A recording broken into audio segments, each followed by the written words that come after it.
Indonesia, sebagai salah satu negara dengan populasi muslim terbesar di dunia, Indonesia sendiri memiliki tradisi keilmuan Islam yang sangat kaya dan beragam. Dari Sabang sampai Merauke, ulama-ulama kita telah memberikan kontribusi besar dalam bidang keilmuan termasuk dalam dunia tafsir Al-Quran. Melalui karya-karya mereka, kita bisa mendapatkan penjelasan dan pemahaman yang mendalam tentang ayat-ayat suci Al-Quran yang disesuaikan dengan konteks budaya dan sosial masyarakat kita. Dalam video ini, kita akan menelusuri bagaimana tafsir-tafsir ini memberikan warna unik dan pemahaman mendalam terhadap ayat suci Al-Quran. Kita akan mengenal lebih dekat karya-karya tafsir ini, memahami latar belakang para penulisnya, serta melihat bagaimana mereka menyusun dan menyampaikan tafsir mereka.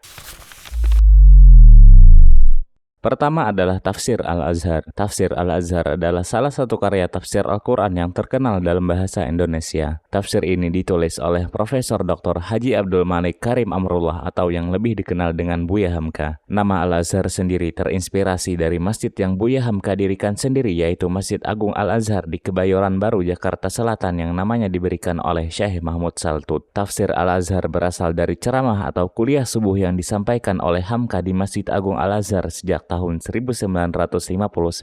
Ceramah tersebut dicatat dan dipublikasikan dalam majalah Gema Islam yang terbit pada 15 Januari 1962 sebagai pengganti majalah Panji Masyarakat yang dibredel oleh Presiden Soekarno pada tahun 1960. Ketika Hamka ditangkap penguasa Orde Lama dengan tuduhan berkhianat pada negara dan dipenjarakan selama 2 tahun 7 bulan, ia pun memanfaatkan waktu di penjara untuk menulis dan menyempurnakan tafsirnya. Setelah dibebaskan, tafsir ini kemudian dilanjutkan dan bisa diselesaikan pada tahun 1971 dan kemudian diterbitkan. Tafsir Al-Azhar menggunakan pendekatan yang mudah dipahami dengan bahasa yang sederhana dan menyentuh hati. Tafsir ini tidak hanya membahas makna Al-Quran secara linguistik dan teologis, tetapi juga mengaitkannya dengan konteks sosial, budaya, dan politik di Indonesia serta dunia Islam pada umumnya. Tafsir Al-Azhar banyak digunakan para ulama, cendekiawan, dan masyarakat luas di Indonesia dan di negeri tetangga seperti Malaysia, Brunei Darussalam, Singapura, dan Thailand. Tafsir ini juga menjadi salah satu karya klasik dalam literatur Islam Indonesia yang memberikan pengaruh besar terhadap perkembangan studi Al-Quran dan tafsir di Indonesia. Dengan gaya penulisan yang khas dan menyentuh hati, Tafsir Al-Azhar tidak hanya menjadi karya ilmiah tetapi juga menjadi panduan spiritual yang banyak dibaca oleh umat Islam di Indonesia.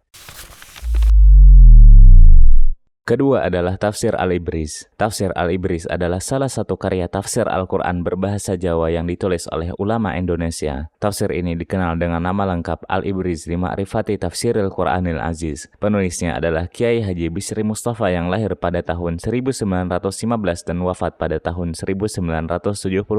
Beliau adalah seorang ulama besar dan ayah dari Kiai Haji Ahmad Mustafa Bisri atau Gusmus yang merupakan ketua penasihat Nahdlatul Ulama dan juga pimpinan pondok pesantren Raudatul Thalibin Rembang. Tafsir Al-Ibriz ditulis dengan bahasa Jawa dengan aksara Arab Pegon sehingga mudah dipahami oleh masyarakat Jawa yang pada waktu itu mayoritas masih menggunakan bahasa Jawa dalam kehidupan sehari-hari. Tafsir ini menggunakan pendekatan yang populer dan mudah dimengerti, yaitu dengan menjelaskan makna ayat-ayat Al-Quran dalam konteks budaya dan kehidupan sehari-hari masyarakat Jawa. Tafsir Al-Ibriz tidak hanya membahas makna literal dari ayat-ayat Al-Quran, tetapi juga memberikan penjelasan kontekstual dan relevan dalam kehidupan sosial dan budaya masyarakat Jawa. Penjelasannya sering dilengkapi dengan kisah-kisah dan perumpamaan yang dapat membantu pembaca memahami pesan-pesan Al-Quran secara lebih mendalam. Pada masa sekarang, tafsir ini banyak dipelajari di pesantren-pesantren Jawa dan menjadi bagian penting dari khazanah literatur Islam Indonesia. Ketiga adalah Tafsir Marohlabid. Tafsir Marohlabid adalah salah satu karya tafsir Al-Quran yang ditulis oleh Syekh Nawawi Al-Bantani. Beliau adalah seorang ulama besar asal Banten, Indonesia atau yang dulu dikenal dengan Nusantara yang dikenal luas di dunia Islam terutama di kawasan Hijaz. Marohlabid sendiri berarti tempat istirahat yang nyaman bagi orang-orang yang datang dan pergi. Adapun nama lain dari tafsir ini adalah Tafsir Al-Munir. Syekh Nawawi Al-Bantani lahir pada tahun 1813 di Banten, Jawa Barat dan wafat pada tahun 1897 di Mekah. Beliau adalah seorang ulama, penulis, dan guru yang sangat berpengaruh. Beliau mengajar di Masjidil Haram dan memiliki banyak murid dari berbagai negara termasuk Indonesia, Malaysia, dan negara-negara Asia Tenggara lainnya. Tafsir ini ditulis dalam bahasa Arab dan mencakup 2 jilid besar. Tafsir Marah Labid membahas banyak penjelasan tentang fikih, akidah, dan tasawuf yang menjadikannya karya yang komprehensif dan mendalam. Dalam tafsir ini kita juga sering mendapati pandangan dari para mufassir sebelumnya seperti At-Tabari, Al-Qurtubi, dan Al-Baghawi. Syekh Nawawi juga sering menggunakan pendekatan sufi dalam tafsirnya dengan penekanan pada aspek spiritual dan moral dari ayat-ayat Al-Quran. Salah satu ciri khas dari tafsir Marah Labid adalah penggunaan bahasa yang indah dan penyajian yang sistematis sehingga memudahkan pembaca untuk memahami pesan-pesan Al-Quran. Syekh Nawawi juga dikenal karena keahliannya dalam menggabungkan penjelasan yang mendalam dengan pendekatan yang mudah dipahami oleh berbagai kalangan pembaca. Tafsir Marah Labid menjadi rujukan penting di kalangan ulama dan santri di Indonesia dan di negara-negara Asia Tenggara lainnya. Karya ini menunjukkan kedalaman ilmu dan kontribusi besar ulama Nusantara dalam khazanah keilmuan Islam global. Keempat adalah Tafsir An-Nur. Tafsir An-Nur atau yang bisa dikenal dengan Tafsir Al-Quranul Majid An-Nur adalah salah satu tafsir Al-Quran dalam bahasa Indonesia yang ditulis oleh Profesor Dr. Hasbi As-Siddiqi. Beliau lahir pada tahun 1904 di Aceh dan wafat pada tahun 1975. Profesor Dr. Hasbi As-Siddiqi sendiri adalah seorang ulama, ahli tafsir, dan pendidik yang memiliki pengaruh besar di Indonesia. Selain menulis tafsir, Hasbi As-Siddiqi juga dikenal sebagai penulis banyak buku tentang berbagai aspek ilmu keislaman termasuk fikih, hadis, dan sejarah Islam. Menurut Nur Zaman Siddiqi, editor tafsir An-Nur sekaligus putra dari Hasbi As-Siddiqi, tafsir ini mulai ditulis pada tahun 1952 hingga selesai di tahun 1961. Tafsir An-Nur mencakup penjelasan dari seluruh ayat dalam Al-Quran dengan penekanan pada konteks dan aplikasi praktis dari ajaran-ajaran Al-Quran. Tafsir ini ditulis dalam bahasa Indonesia yang mudah dipahami sehingga dapat diakses oleh berbagai kalangan masyarakat. Salah satu ciri khas tafsir An-Nur adalah pendekatan kontekstual yang digunakan oleh penulis. Hasbi As-Siddiqi sendiri sering mengaitkan penjelasan ayat Al-Quran dengan kondisi sosial, politik, dan budaya masyarakat Indonesia, sehingga dengan itu ia mencoba membaca permasalahan-permasalahan yang ada ketika itu. Tafsir ini ditulis dengan gaya yang jelas dan sistematis sehingga memudahkan pembaca untuk mengikuti alur penjelasan. Hasbi As-Siddiqi juga dikenal karena keberaniannya dalam menyampaikan pandangan-pandangan yang kritis dan progresif yang seringkali mengajak pembaca untuk berpikir secara mendalam dan kritis tentang ajaran-ajaran Al-Quran.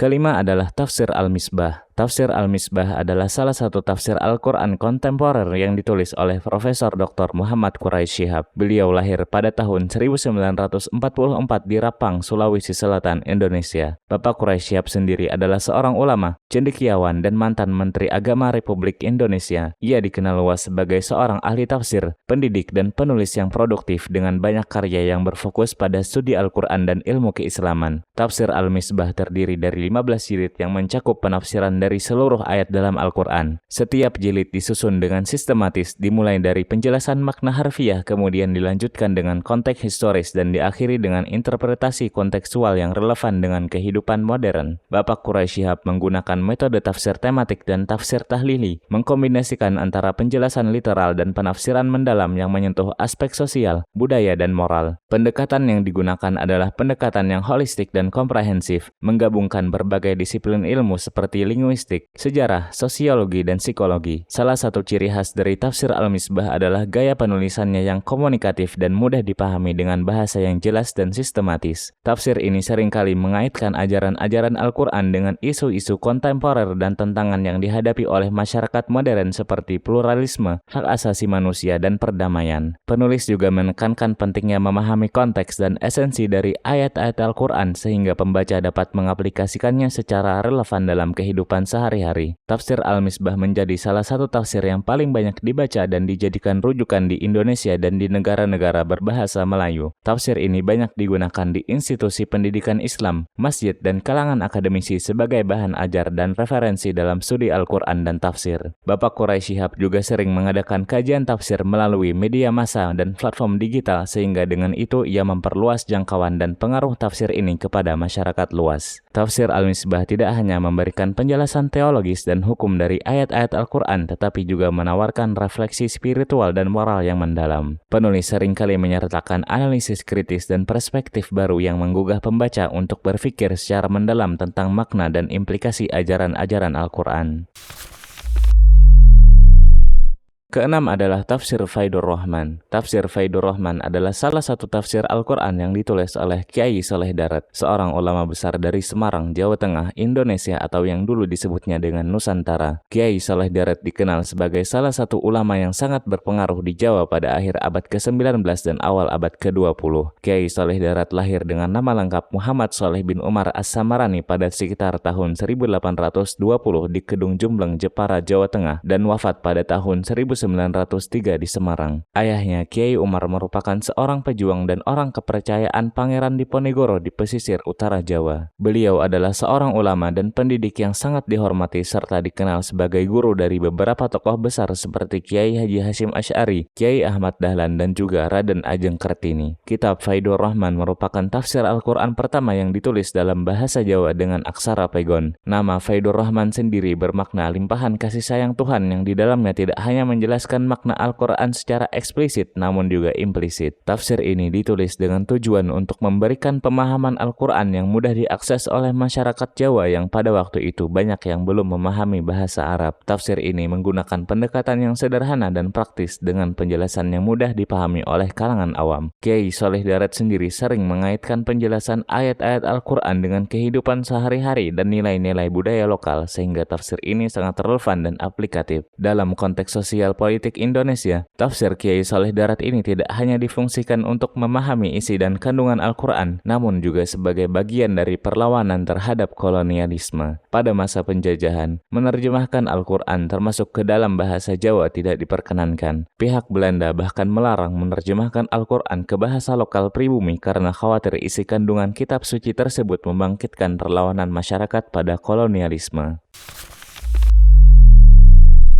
Ketujuh adalah Tafsir Turjumanul Mustafid. Tafsir Turjumanul Mustafid adalah salah satu karya tafsir Al-Quran yang sangat berpengaruh di dunia Melayu, terutama di Indonesia dan Malaysia. Tafsir ini ditulis oleh Syekh Abdul Rauf As-Singkili, seorang ulama besar dari Aceh pada abad ke-17. Syekh Abdul Rauf bin Ali Al-Jawi Al-Fansuri juga dikenal sebagai Syekh Abdul Rauf Singkil, lahir di Singkil, Aceh pada awal abad ke-17 dan wafat pada tahun 1693. Beliau adalah seorang ulama sufi dan ahli tafsir yang belajar di berbagai pusat keilmuan Islam termasuk Makkah, Madinah, dan Hadramaut. Tafsir ini ditulis dalam bahasa Melayu dengan aksara Jawi sehingga dapat diakses oleh masyarakat Melayu yang tidak memahami bahasa Arab. Snokhor Gronje mengatakan bahwa tafsir ini adalah versi terjemahan dari tafsir Al-Baydawi. Adapun Peter Riddle mengatakan bahwa tafsir tersebut merupakan terjemahan dari kitab tafsir Jalalain dan hanya bagian-bagian tertentu saja yang diambil dari kitab tafsir Al-Baydawi dan Al-Khazin. Pendekatan yang digunakan dalam tafsir ini adalah pendekatan yang sederhana dan mudah dipahami dengan penjelasan yang langsung dan to the point. Salah satu ciri khas dari tafsir Turjumanul Mustafid adalah penggunaan bahasa Melayu yang indah dan kaya akan kearifan lokal sehingga dapat diterima dengan baik oleh masyarakat Melayu. Tafsir ini juga sering mengaitkan ajaran-ajaran Al-Quran dengan kehidupan sehari-hari, memberikan nasihat moral dan spiritual yang relevan bagi kehidupan masyarakat pada waktu itu. Tafsir Turjumanul Mustafid menjadi salah satu karya tafsir yang sangat penting di dunia Melayu termasuk di Indonesia, Malaysia, Brunei Darussalam, dan Thailand bagian selatan. Kitab tafsir ini banyak digunakan sebagai bahan ajar di pesantren-pesantren dan madrasah-madrasah serta menjadi rujukan penting bagi ulama dan cendekiawan di kawasan Melayu. Tafsir ini mencerminkan upaya untuk menjembatani pemahaman Al-Quran dengan konteks budaya dan bahasa lokal sehingga ajaran-ajaran Islam dapat diterima dan dipahami dengan lebih baik oleh masyarakat Melayu.